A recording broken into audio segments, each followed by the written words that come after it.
श्रावणातील पुत्रदा एकादशी हा दिवस म्हणजे एक वरदान. पुत्रदा एकादशीची ही कथा तुला ढसाढसा रडवेल, पण त्याच क्षणी शिवाचा चमत्कार तुला प्राप्त होईल हे नक्की. शिवपुराणातील पुत्रदा एकादशीची दिव्य कथा प्रत्येक स्त्रीने आणि पित्याने आपल्या मुलांच्या रक्षणासाठी, कल्याणासाठी ऐकलीच पाहिजे, ज्यामुळे त्यांच्या घरावर येणारी सर्व संकटे टळली जातील आणि मुलं कायम भगवंताच्या रक्षणाच्या कवचात राहतील. कारण ही कथा फक्त गोष्ट नाही, हा आहे एक जिवंत मंत्र. ही कथा फक्त श्रवण केल्याने कितीही मोठ्यातील मोठी संकटे घाबरून पळून जातात आणि दारिद्र्य कायमचे घर सोडून निघून जाते. ज्यांनी ही कथा संपूर्ण भक्तिभावाने ऐकली त्यांच्या जीवनात शिव स्वयं उतरले आणि त्यांच्या सर्व इच्छा पूर्ण केल्या. रोग, संकटे, शत्रू, दारिद्र्य सर्व काही दूर झाले. संतान प्राप्ती, पुत्रप्राप्ती, भाग्योदय, शांती, समाधान मिळवून दिलं आणि भक्तांच्या आयुष्यातील सर्व संकटे, दारिद्र्य, शत्रू, साडेसाती, पनवती कायमचे दूर केले.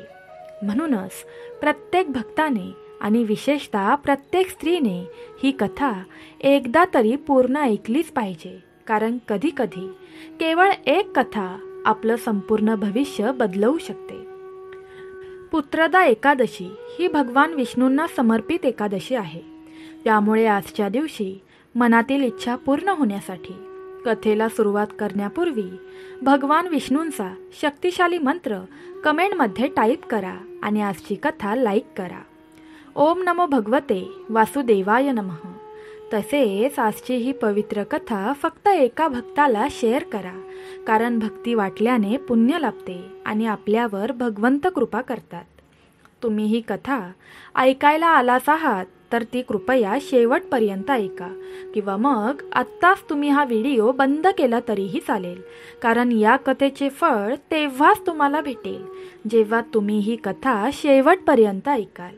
तसेच या कथेच्या शेवटी प्रत्येक आईने आपल्या मुलांच्या कल्याणासाठी, संरक्षणासाठी कोणते उपाय आणि कोणते मंत्र जप केले पाहिजे हे सांगितले आहे. त्यामुळे माझ्याबरोबर शेवटपर्यंत राहा. चला तर मग कथेला सुरुवात करूया.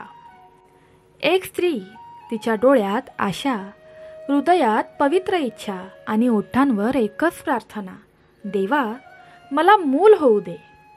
ती फक्त एक स्त्री नसते, ती असते एक भावी माता. पण जेव्हा तिच्या नशिबात सतत रिकामेपणा, उपहास आणि अपूर्णतेची जखम येते, तेव्हा ती शोधते देवाच्या दरबारातल्या दार उघडण्याचा मंत्र. ही कथा फक्त गोष्ट नाही, हा आहे एक जिवंत मंत्र. ज्यांनी संतानासाठी डोळे ओले केले आहेत, ज्यांच्या पोटी बाळाने जन्म घ्यावा अशी इच्छा आहे, ज्यांना वाटतं की आता आयुष्यात काहीच उरलं नाही, त्यांच्यासाठीच ही कथा आहे. शिवपुराणातील पुत्रदा एकादशीची दिव्य कथा. हा दिवस म्हणजे एक वरदान आणि ही कथा म्हणजे त्या वरदानाचं मूर्त रूप आहे. श्रद्धा असेल तर हे शब्द देवाचे होतात. विश्वास असेल तर ही कथा तुमचं नशीब उजळवते आणि जर डोळ्यात अश्रू असतील तर ही कथा त्यांना सोनं बनवते. खूप पूर्वी अवंतीनगर नावाच्या समृद्ध राज्यात राजा विमलसेन राज्य करत होता. तो अत्यंत धर्मशील, प्रजाहितद्रष्टा, दानशूर आणि न्यायप्रिय राजा होता.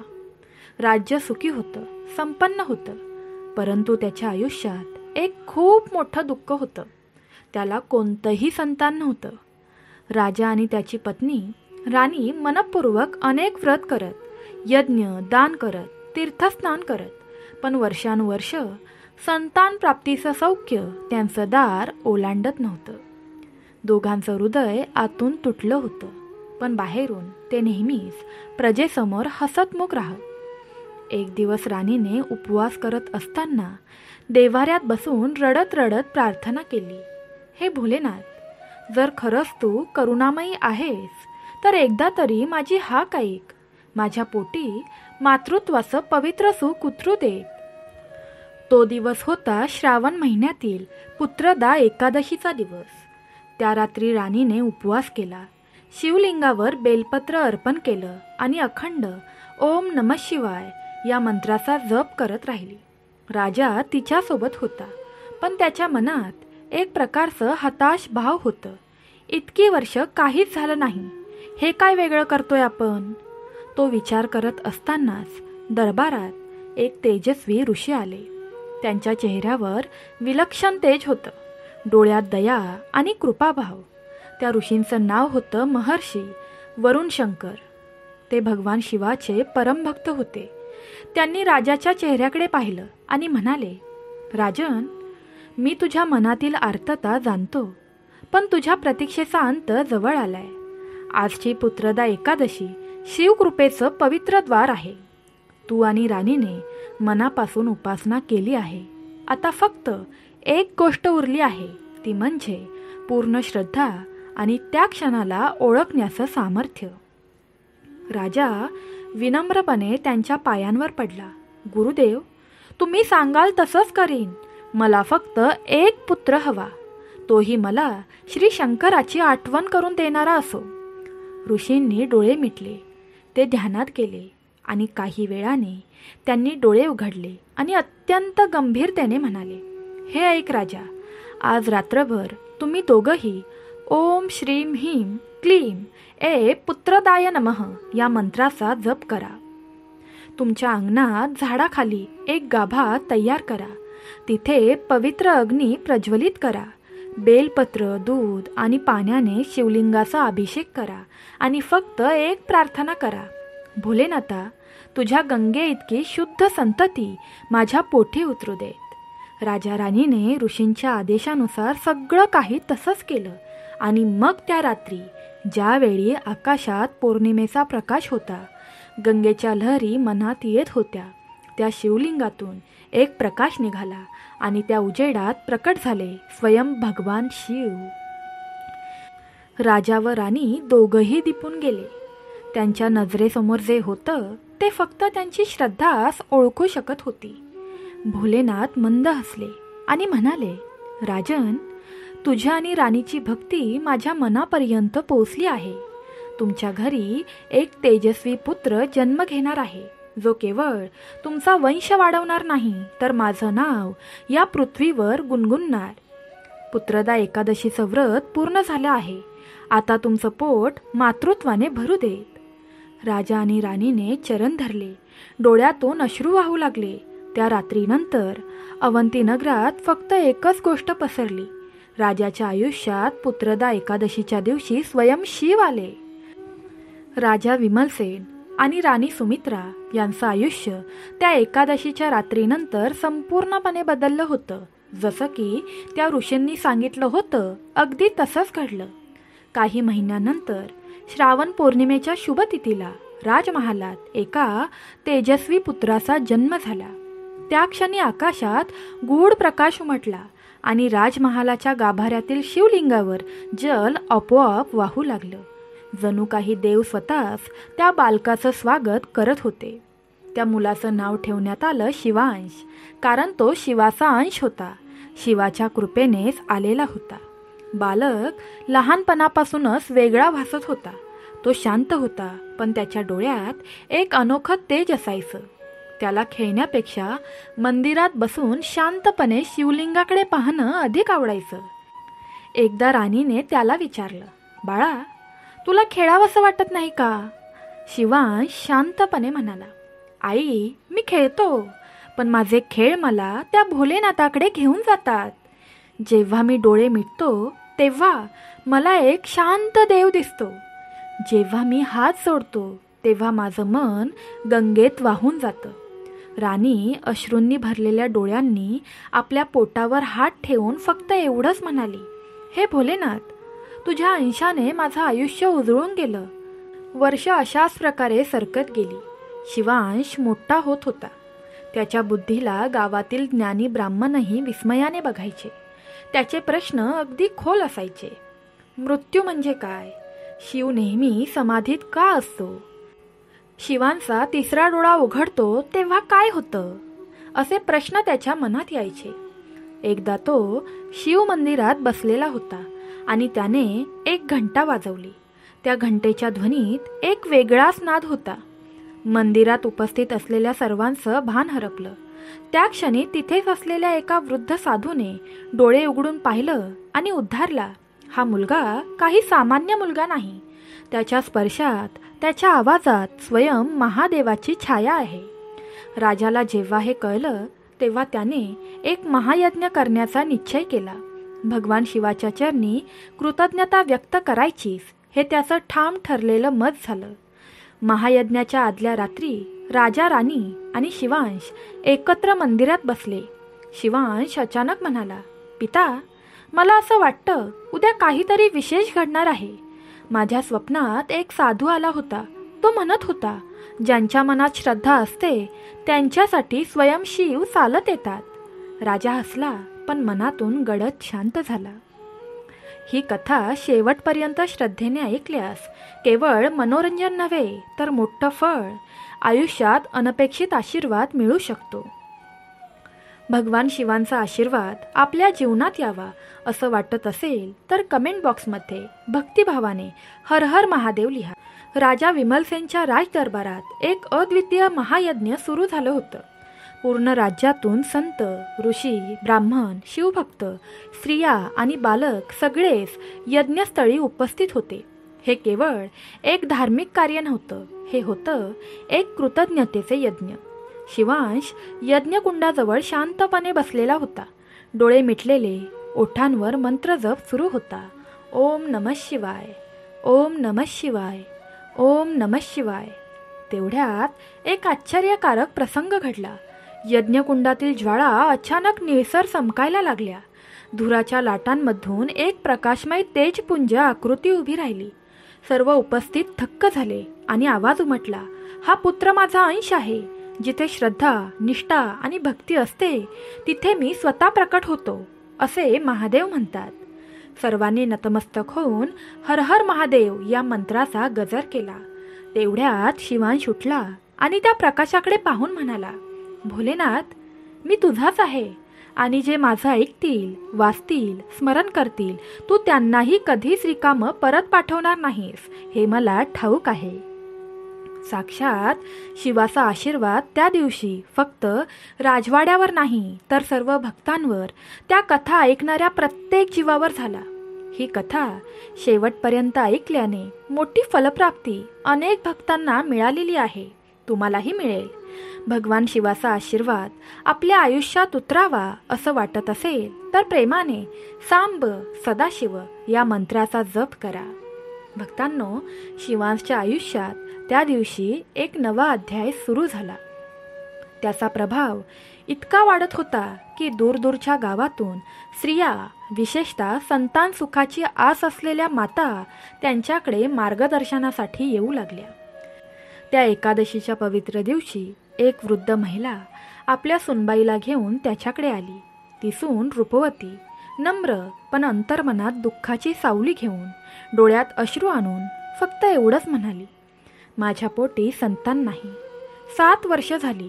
आम्ही सारे प्रयत्न केले, परंतु फळप्राप्ती मिळाली नाही. लोक तिरस्कार करतात, संसाराला उपयोग नाही म्हणतात. मी आता या शरीराचा त्याग करावा असं वाटतंय. शिवांश काही क्षण शांत राहिला. मग त्याने तिच्या कपाळावर हात ठेवला आणि हळुवार बोलला, पुत्रदा एकादशीचं व्रत केवळ उपवास नाही, ती नवसंजीवनी मंत्र आहे. तू ही कथा पूर्ण श्रद्धेने ऐक. आणि त्याने ती कथा सांगायला सुरुवात केली. प्राचीन काळात महिष्मती नगरीत महाजित नावाचा एक राजा राज्य करत होता. तो प्रजावत्सल, धर्मनिष्ठ आणि सदाचारी होता. परंतु त्याला एक खंत होती, त्याला संतान नव्हते. राजाने अनेक यज्ञ, पूजा, दान, व्रत केलं, पण काही उपयोग झाला नाही. एक दिवस त्यांनी योग्य ब्राह्मण यांना बोलावलं आणि आपल्या दुःखाचं कारण विचारलं. तेव्हा एक ऋषी म्हणाले की राजन, तू पूर्वजन्मी एका गरीब ब्राह्मणाचा मेढक मारला होता. त्या पापामुळे तुला या जन्मात संतान प्राप्ती नाही. राजाने मग मार्ग विचारला. ऋषी म्हणाले, श्रावण महिन्यात येणाऱ्या पुत्रदा एकादशीचं व्रत तू श्रद्धेने केलंस तर पुत्रप्राप्ती होईल. राजाने एकादशीचं कठोर व्रत केलं, उपवास केला, भगवान विष्णूंची भक्ती केली काही महिन्यातच राणी गर्भवती झाली आणि नंतर एक तेजस्वी पुत्र जन्माला आला. तो पुढे एक पराक्रमी राजा झाला. पुत्रदा एकादशीचं व्रत केल्याने संतती सुख प्राप्त होतं. हे व्रत विशेषतः संततीची इच्छा असणाऱ्या स्त्री पुरुषांनी श्रद्धेने करावं असं शास्त्र सांगतं. ही संपूर्ण कथा संतान प्राप्तीसाठी शिवकृपेचा अमृतकुंभ आहे. ही एकादशी तुला तुझं नशीब परत देईल, तेही सुखाने. त्याने तिला एक मंत्र दिला, ओम नमः शिवाय पुत्रप्रदाय नमः. हा मंत्र तिने 11 दिवस जपायचा होता आणि त्या दरम्यान रोज ही कथा ऐकायची होती. ती महिला दररोज संध्याकाळी येऊन कथेला बसायची. ती ऐकताना रडायची, नतमस्तक व्हायची. जणू तिचं अंतर्मन त्या प्रत्येक शब्दाला मिठी घालत होतं. 11व्या दिवशी शिवांशने तिच्या हातात बेलपत्र आणि जल दिलं. तो म्हणाला, हे शिवलिंगावर अर्पण कर. आजपासून तू आई होशील. संपूर्ण सभेत नीरव शांतता होती आणि त्या स्त्रीने हर हर महादेव या मंत्राचा आवाज करत ते बेलपत्र अर्पण केलं. त्या क्षणी वातावरणात एक विजेसारखा स्पर्श झाला. त्या स्त्रीच्या चेहऱ्यावर आश्चर्य आणि आनंदाचं तेज प्रकट झालं. काही क्षणात तिला जाणवलं, भोलेनाथांचा आशीर्वाद तिच्या गर्भात उतरला आहे. ही कथा शेवटपर्यंत ऐकल्याने महादेव आपली कोणतीच इच्छा अपूर्ण ठेवत नाही. त्या दिवशीच्या बेलपत्र अर्पणानंतर रूपवती घरी परतली, पण तिच्या मनात नवा उत्साह होता. शरीर जरी थकलेलं असलं तरी आत्मा नव्याने जागृत झाला होता. तिच्या डोळ्यांमध्ये पुन्हा एकदा स्वप्न फुलली होती, आई होण्याची स्वप्न. काही आठवड्यातच तिच्या शरीरात बदल जाणवायला लागले. ज्यांनी गेली 7 वर्ष तिला नकारलं होतं, तीच लोक आता तिच्या घराबाहेर शुभेच्छा देत उभे होते. वैद्यांच्या तपासणीतही स्पष्ट झालं होतं, ती गर्भवती होती.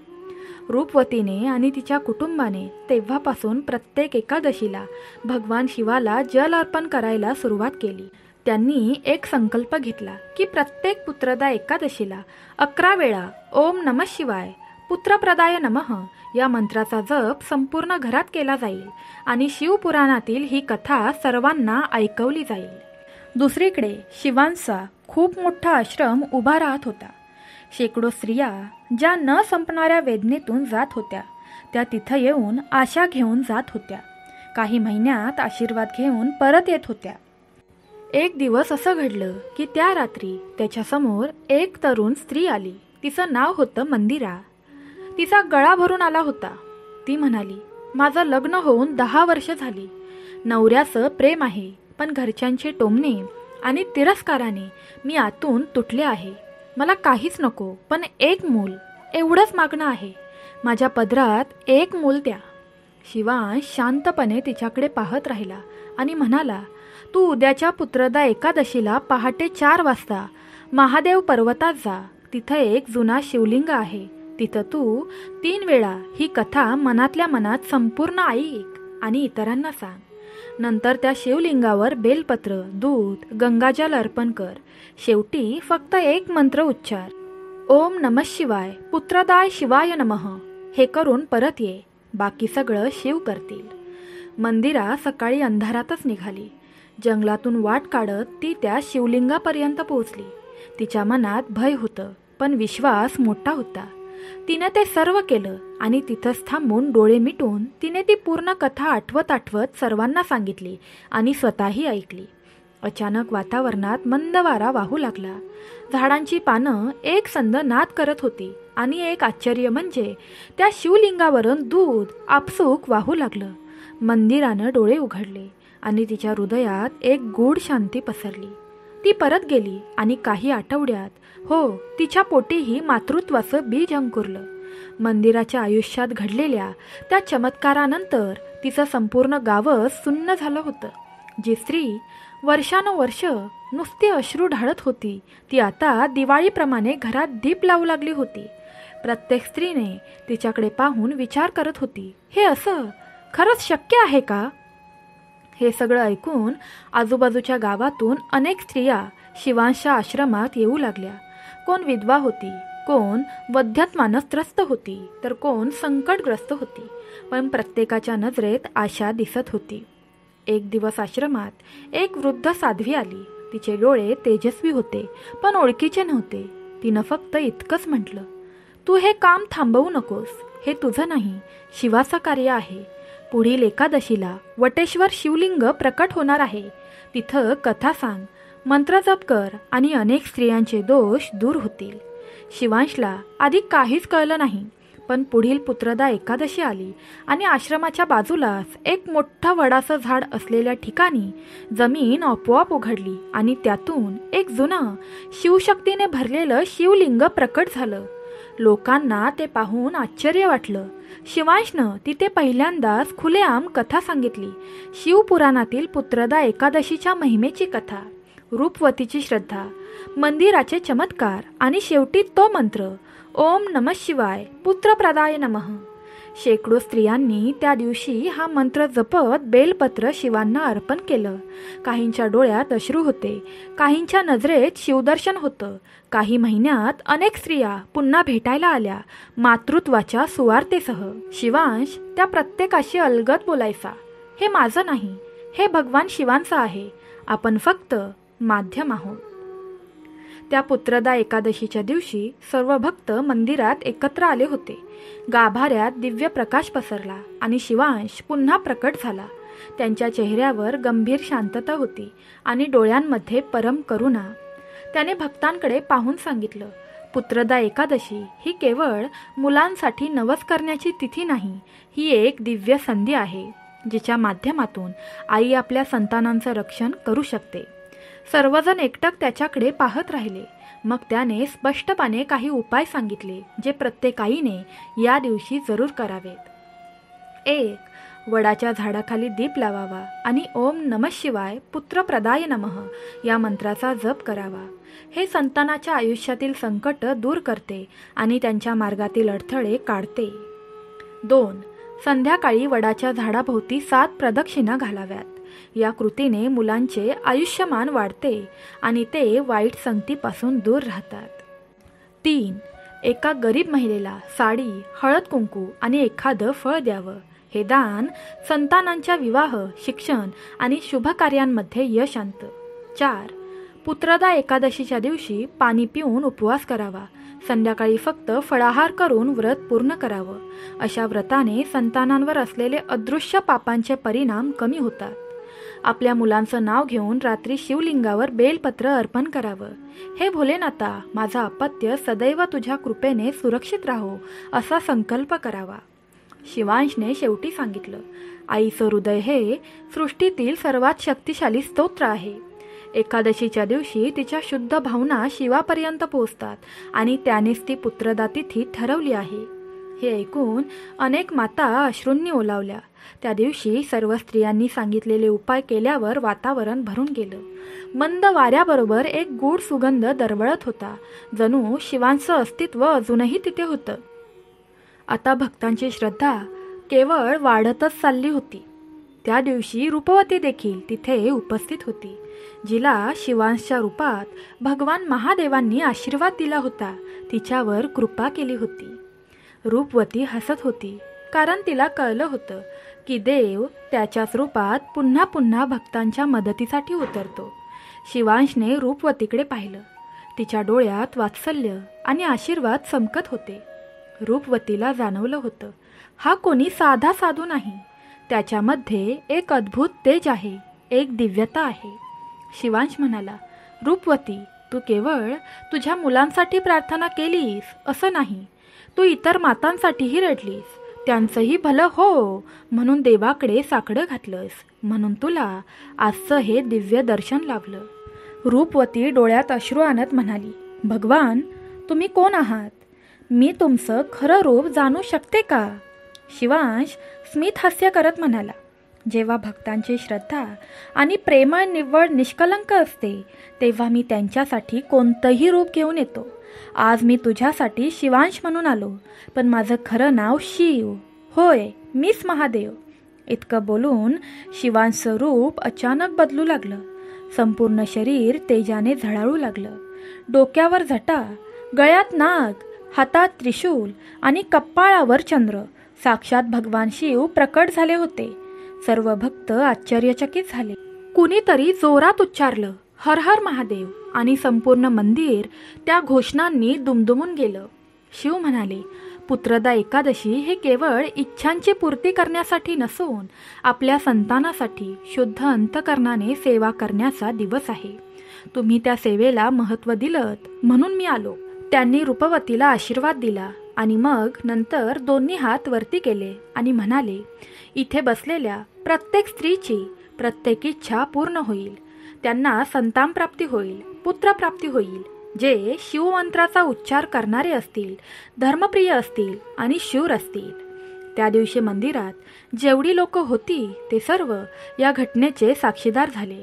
त्यांच्या मनातील संशयाचं धुकं दूर झालं. त्यांनी एकमेकांना सांगितलं, खरंच देव कधीही दूर नसतो, फक्त श्रद्धा आणि सेवा हवी. कथा संपत आली होती, पण भक्तांच्या डोळ्यात अश्रू होते, समाधानाचे, कृपाभावाचे आणि परम विश्वासाचे. शेवटी मंदिरात सर्वांनी मिळून एकच घोष केला, ओम नमः शिवाय, हर हर महादेव. भक्तांनो, तुम्ही ही कथा शेवटपर्यंत ऐकली आहे. याचा अर्थ इतकाच नव्हे की तुम्ही श्रद्धावान आहात, तर याचा अर्थ असा देखील आहे की भगवान शिव आपल्या कृपाछत्रात तुमच्या सर्व मनोकामना पूर्ण करतील. महादेवांची कृपा सदैव तुमच्यावर राहो आणि तुमच्या मुलांचे, कुटुंबाचे रक्षण ते कायम करत राहो, हीच माझी मनापासून प्रार्थना आहे. आजची कथा तुम्हाला आवडली असेल अशी मला आशा आहे. तुम्हाला आजची कथा कशी वाटली हे नक्की कमेंट करून सांगा आणि तुम्हाला शिवपुराणातील अशाच आणखी कथा ऐकायला आवडतील का हेही मला नक्की कळवा. तुमच्या प्रतिक्रिया वाचायला मला खूप आवडतील, त्या माझ्यासाठी प्रेरणादायक ठरतील. तुम्ही जर आपल्या चॅनलवर नवीन असाल तर कृपया आपलं हे चॅनल आम्ही स्वामी भक्त सबस्क्राईब करा आणि बाजूला दिसणाऱ्या घंटीवर देखील क्लिक करा, जेणेकरून अशा चमत्कारी कथा सर्वात आधी तुमच्यापर्यंत पोहोचतील. मी आजच्या या पवित्र दिवशी मनापासून प्रार्थना करते की ही कथा ऐकणाऱ्या प्रत्येक भक्ताची इच्छा भगवंत पूर्ण करो. त्यांच्या घरी सुख, समाधान आणि समृद्धीचा वर्षाव नित्यकाळ होत राहो. सर्वांनी आपली आणि आपल्या कुटुंबाची काळजी घ्या. भगवंत तुमच्यासोबत आहेच आणि मीही तुमच्यासोबत आहे, एका भक्तीच्या बंधात. हर हर महादेव. श्री स्वामी समर्थ. राधे राधे.